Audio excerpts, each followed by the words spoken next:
Magandang balita naman po tayo dahil po kinilala ang telebisyon ng bayan sa kauna-unahang Peace Award.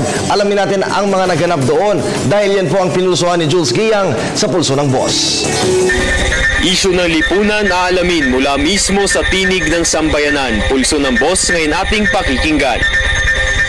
Hangarin natin sa telebisyon ng bayan na maging kabahagi ang bawat Pilipino sa ating paghahayag ng pawang katotohanan para sa lipunan.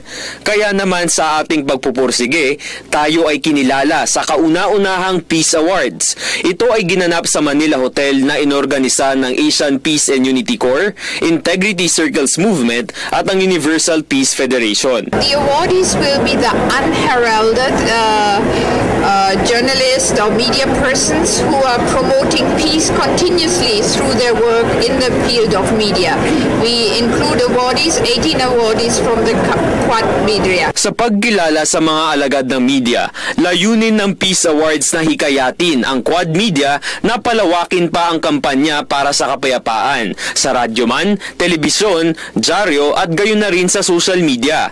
Isa rin sa mga kinilala ay ang isang dating general na nagsulong ng reforma sa kanyang panunungkulan. Siguro example of what I did in cleaning the organization by being honest in all transactions. Kinilala naman mula sa telebisyon ng bayan ang segment na salam ng balitaan sa pangunguna ni Ginoong Emil Carrion bilang Best Public Service Program. Isang malaking kasiyahan at honor na may ganitong nakapansin sa ginagawa natin sa PTV.